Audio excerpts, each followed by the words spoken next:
Long ago, in the heart of a small African village named Mbali, lived a poor beggar named Tunde. His clothes were torn, his sandals had holes, and he carried a rusty old tin cup wherever he went, hoping for kind hearts to drop a coin or some food. Every morning, he would sit under the big bamboo tree in the village square and stretch out his hands to the villagers passing by. But instead of kindness, most people gave him harsh words. "Move out of the way, dirty beggar," shouted Mama Kemi, the market woman. "He's cursed," whispered some villagers, pulling their children away as they passed him. Even the village chief, a rich and proud man named Chief Olorun, looked down on Tunde. He once said, "That boy brings bad luck. Let him go beg in another town." But Tunde had nowhere else to go. His parents had died when he was a small boy, and life had been unkind to him.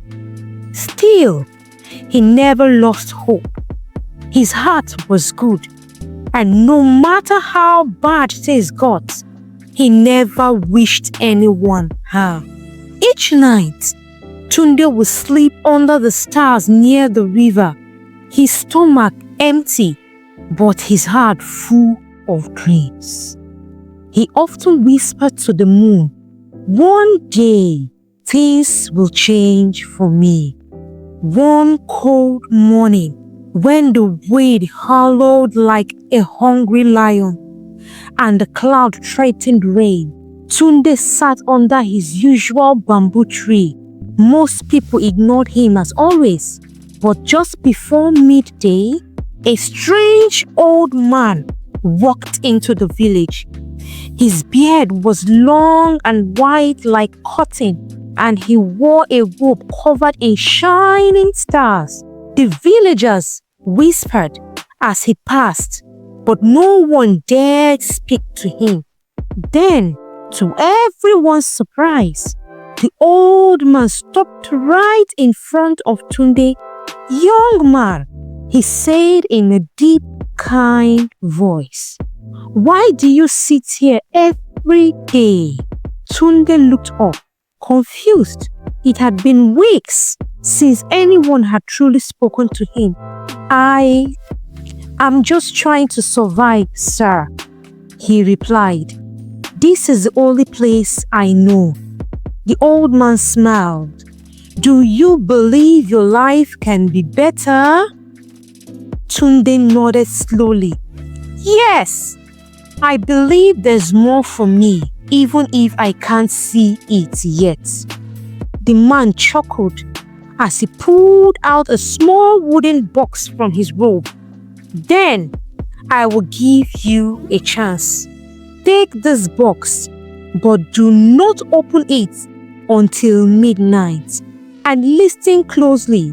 What you find inside must never be used for evil." Without waiting for a reply, the man handed Tunde the box and walked away, leaving behind only a trail of gold dust that vanished in the air. Everyone laughed when they saw Tunde holding the box. Another useless trick, they taunted. "Maybe it's full of stones." But Tunde, full of hope, held the box tightly and waited. When the village was fast asleep and the moon shone brightly, he opened it. Inside the box was a single black stone and a note written in old ink. It read, "Touch the stone and speak what your heart truly wants, but only once." Tunde stared at the stone. Could this be real? Was this some joke? He touched it gently and whispered, "I want to live a life where I lack nothing. I want to be able to help others to build schools and hospitals, and to never feel hunger again. As soon as he spoke, the black stone glowed and melted into his hands. Suddenly, the ground shook softly. The wind blew stronger. Lightning flashed far away, but no rain fell. Then came silence. Tunde looked around. Nothing seemed to change. Disappointed, he laid down near the river to sleep. The next morning, everything was different. Instead of waking up by the river, Tunde found himself lying in a soft bed inside a large room made of shining glasses and gold. He sat up, confused. A woman in a smart uniform entered and greeted him. "Good morning, Mr. Tunde," she said with a smile. "Your breakfast is ready and the car is waiting to take you to your new company headquarters." "My new what?" As he stepped outside, limousines lined in front yard. Cameras flashed, people clapped. The once rejected beggar was now the richest man in the entire country. How?